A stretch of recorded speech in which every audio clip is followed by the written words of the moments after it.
Have you ever felt that you're living to a set of society's rules that kind of don't fit anymore? Especially as we hit midlife, they feel like they're outdated. So if you're nodding along, stick with me today because we're breaking the mold. And I'm going to list the 10 societal norms, expectations, whatever that I am now ditching. And the last two in particular are especially life changing.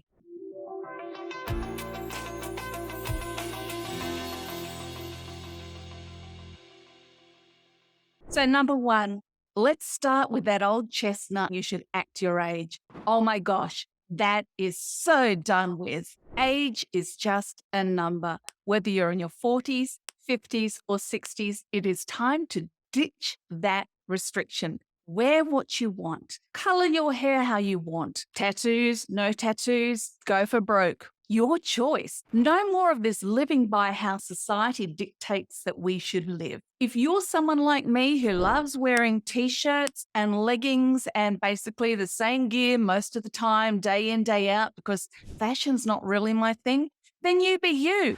If you're someone who loves to dress with the latest fashions and just go for it and color your hair and do the makeup and do the Botox or whatever, go for it. You do you.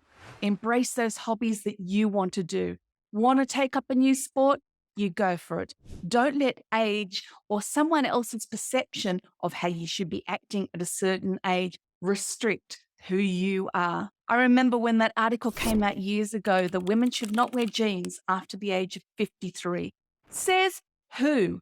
I was so disgusted by the concept that I got women in my Rocky Midlife group and another sister group on Facebook, the Forever Fierce Girls, and they all submitted photos, and I had photos of over 100 women from ages 40 right through to their 80s wearing jeans and rocking them. You do you. No longer are we going to be defined by age. Okay. Societal norm number two that I am now ditching in my 50s, and you may be hitting this a lot earlier than that, and that is to keep quiet to avoid conflict. For too long, we women, well, let's face it, we women tend to be the peacemakers. We're the mediators in our families. We're the mediators in the workplace. We're the ones who tend to stay quiet and keep the peace. Don't rock the boat and let's just play nice. Well, no more. Because you know something? Our opinion matters. Our voice matters. And it's time that we use that voice. So quite frankly, I've determined myself, and this is one where I have fallen into this trap because I do tend to be a people pleaser and just want everyone to be happy and want there to be peace and quiet. Well, quite frankly, folks, get used to it because Cap's here with an attitude, and I'm not playing by that any longer, and nor should you. And just because you don't want to be rude to people, though, doesn't mean that you should therefore hold back and your opinion doesn't matter. It's time to ditch the idea that keeping quiet is the right thing to do and realizing that you have the same right that everybody else around you has to share your opinion. Your voice matters too, and so does mine. Okay, number three, prioritizing yourself over others. I know this one's a really hard one to get your head around when you are so used to putting everybody else first and all of their needs first before yours, because that's what we do as women, particularly in the home as the mother or the homemaker. You're often the person who puts everybody else's needs first. And you know what? Sometimes that happens in life. Sometimes there's seasons where you need to do that. But once we hit midlife and our children don't need us like they used to when they were young, it's time to reassess and it's time to start putting your needs first. Because you know something? If you don't, you warrant the risk of your body going, actually, I'm going to make you stop if you don't stop. And this is something I have learned firsthand. After years of putting everybody else's demands first, I burned the candle at both ends for so long that I actually ended up with burnout. Now, I did it once as a young mother, and that was when I was 34, and I actually crashed and burned and was diagnosed with clinical depression at the time and complete burnout. I had literally worn myself into the ground. Now, I swore I would never do that again, but unfortunately, old habits do die hard. And although I've never been in that same place ever again, because I vowed I would never let myself get to that place ever again, my body has definitely shown the results of me pushing too hard for too long. And hence, here I am still talking to you with my steroid-inflated face as I deal now with the autoimmune condition of lupus that is part of my life going forward and has thrown my entire life into a spin this year. We can't pour from an empty cup. There comes a stage in life where you actually need to pause and regroup and go, hang on a minute, I need to be looking after me, especially after running so hard for so long and putting everyone else's needs first. And that can take a little bit of getting your head around because it feels wrong. It feels selfish to stop and start saying no and putting yourself first. However, failure to do this can lead to roads that you don't want to go down. And so I've determined going forward, I am putting my health and well-being first. That is the priority. And then I can meet everybody else's needs around me. Okay, here we go. For number 4, society's expectation to stay in your lane. I'm ditching this one. Reality is I probably ditched this one a few years ago because I've never stayed in my lane. Why stay in someone else's expectations for the majority of your life? You may be like me. You studied in one thing over here, you have a degree in something over here, and now you're doing something totally different over here. And you know something? That's okay, because every one of those experiences you've had by going out of your lane have given you so much of a broader perspective on life, so much more wisdom, so much more resilience and adaptability than if you had just stayed and put one foot in front of the other and not veered off your path ever. It doesn't have to just be about career, because you may be someone who loves continuity in your career, and more power to you. But let me challenge you now, as you're in your midlife season, to step out of the lanes and try new things. If you're someone who's always done craft in the house, get out and try a sport outside of the house, and vice versa. If you're someone who only knows one language or has barely traveled, challenge yourself to go try a new country every year for the next 5 years, or to try a new language, or to pick up a new skill, or to go study, or try something different.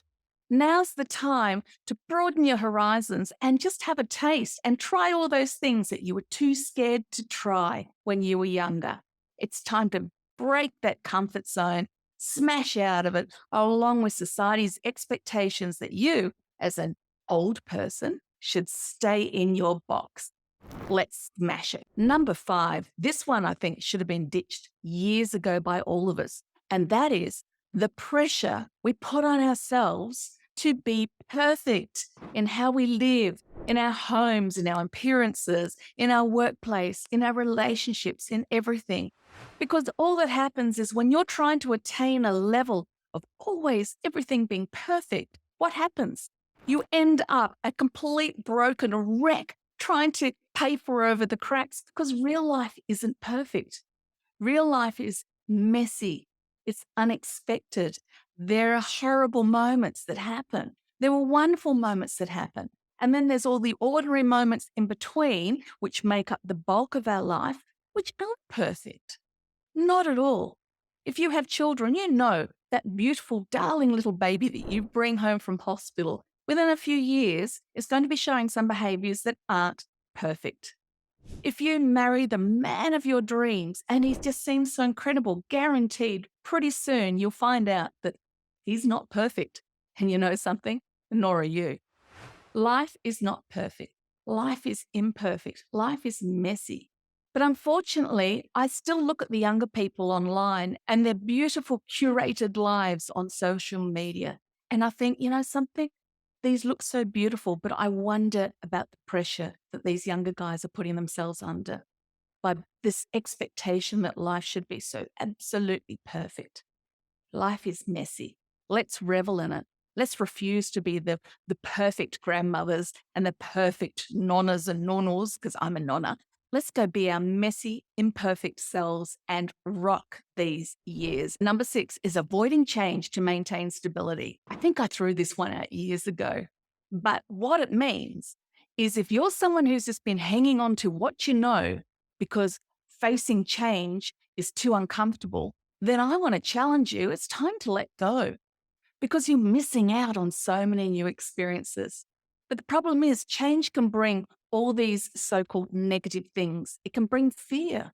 It can bring discomfort. It can bring embarrassment at you having to be a beginner again, but it can also bring growth, and it can bring new experiences and so many wonderful things that you would have missed if you were just trying to keep life stable and on track. And it might mean having a look at the relationships in your life, at your career, at what you do with your time, at your hobbies. Are these things all still serving you, or are you just doing them because you've always done them? I'm determined to play outside the lines. I keep saying it, and I'm going to keep doing it. I've done it with my career all these years, moving from being a high school teacher through to a professional musician, through to homeschooling my children, then retraining to become a personal trainer, and then putting my name and face out on the line when I published my first book and all the others since, and then doing it again here on the podcast, and even turning up now with my massive steroid face from this autoimmune condition. All of those things are scary. Every single step has been scary. None of those have been easy. But boy, I thank God that I did it. And I know you will too, because when you step out, it's like the whole world opens up for you. Don't let wanting to stay stable restrict you from experiencing so much more. Okay, number 7. Oh, I've ditched this one a while ago too, but I'm particularly passionate about this one. And that is valuing material success over personal fulfillment. No more. No more. In fact, I talked about this last week, and one thing that I said was how there's often that shift around midlife from people looking for success to looking for significance. I don't know many people in their 40s or 50s that are so hell-bent on earning or getting to the top of the career ladder that they neglect the feeling of fulfillment and living with purpose. I'm finding that most midlifers that I come in contact with actually have a real yearning to leave some kind of legacy, to do something significant with their lives, to not just be about earning the money, but actually to do something that is significant. In a society that glorifies material success, and we see it, don't we, on social media and on TV, lifestyles of the rich and famous and all of that and all the luxury cribs. But the reality is that is a trap. And you can be so consumed in wanting to earn more and get more and raise your status of living that you miss something really powerful, and that is the purpose that you're here to fulfill. And it's interesting because so many midlifers that I've encountered over the last decade of writing and speaking and working in this space have that longing to have a real shift from chasing success, as in material success, to chasing significance. They want lives that have purpose. So I am consciously ditching material success as the measure of my life. The measure of my life is about significance and fulfillment and living on purpose. Right, point number 8. Now, for some of you folks out there, this one will be like something you've already been doing for years, but for me, it's a little more challenging. And that is, I am done with keeping my emotions in check. Now, I am actually not someone who flies off the handle very much. I'm one of those people that tends to contain it, and being an introvert, it's all worked out on the inside. So if I have an argument with somebody or something negative happens, I tend to go away and brew on it and go through it all in my own head. And then often I'll come back and resolve it with the answer already worked out. Unlike the extrovert folks in my life who will actually need to talk it out and work it out verbally, externally. And they kind of have a bit of an advantage here because you know exactly where they're at. You know what their process is. And you know if they're sad or if they're happy or however they're feeling because they let you know that. Whereas we introverts tend to keep a lot of that stuff inside. And that can be really challenging for people around us. And, you know, something it's not actually a great thing for us either, because the more you hold emotions, particularly really strong emotions, the more it can affect your overall health and well-being. So I've decided, this introvert has decided to ditch holding back my emotions. And if I'm upset, I'm going to verbalize it. I'm going to let people know rather than internalize it. If I'm going to cry more, I'm going to cry more. You know something? I've cried a bit this year. My family's been through a lot health-wise, and we've actually encountered some pretty harsh challenges, and I'm personally in the middle of one right now. And I've probably carried more of it internally than externally, but I think it's time that I actually probably have a bit of a cry and then get on with life. instead of just holding it all in. It's time to ditch that repression and to own my emotions. And I guarantee you introverts, it's going to be a challenge, but let's do it together. Righto, number 9. Now, remember I said number 9 and number 10 are the two most powerful norms that I'm ditching.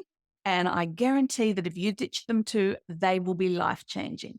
And number 9 is ditching the thought that it's too late to have a new start. If you've followed me for any time, you'll know that my life philosophy for many, many years has been, it is never too late to have a new beginning in life. And I absolutely swear by that, because when you have that motto, you'll be brave enough to step out of your comfort zone, to face your fear, to try new things, to embrace new opportunities, to just be a beginner again. I truly believe that until the day you die, you are capable of still learning something new. So I am not ever going to stop and be locked in by society expecting me as an older person to stay where I'm at. I've done my education, I've had my marriage, I've had my family, I've done this, I'm ticking off the boxes of all the things I should do, and I need to now be the little nonna that sits at her property, knitting and cooking and feeding the family, and that is it. That is my role. Now, let me just say, I've got no issues about knitting or cooking or whatever. That's fine. But you do them because you want to do them. Don't ever let age be an excuse to hold you back from experiencing, from exploring, from being a beginner yet again. Just remember, life is a journey and there is no deadline. There is no age expiration on you pursuing your dreams.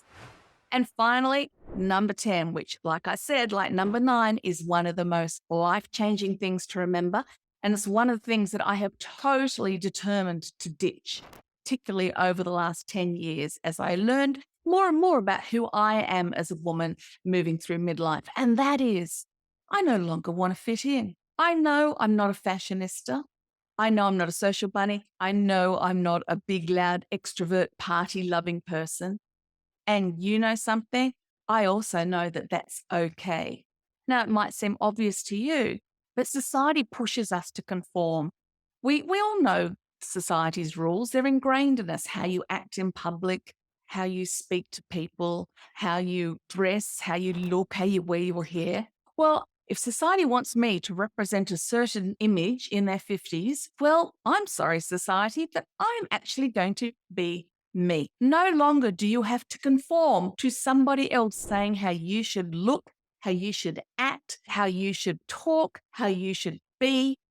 No more. Society pushes us to conform, to blend in, to not rock the boat. We've all experienced that in our lives, whether it was in high school where you were trying to just stay low and stay out of sight of the mean girls so you didn't get picked on, whether it was in the workplace where you didn't want to rock the boat so that the manager above you, who was nervous of your smarts and territorial, wouldn't squash you and single you out to embarrass you.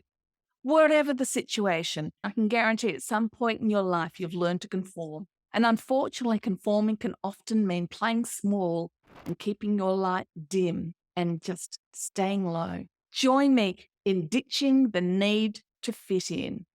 It's time to embrace your uniqueness and what makes you different, be it your style or your opinions or how you choose to live your life as a nomad or in a lovely apartment building in the city or out here in the countryside like I am.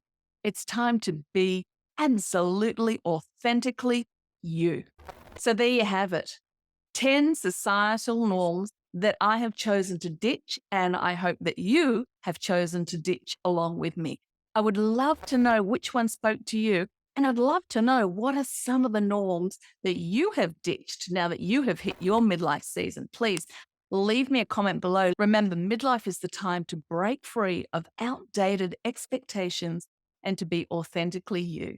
So be brave, be bold, and be you. I'll see you on the next video.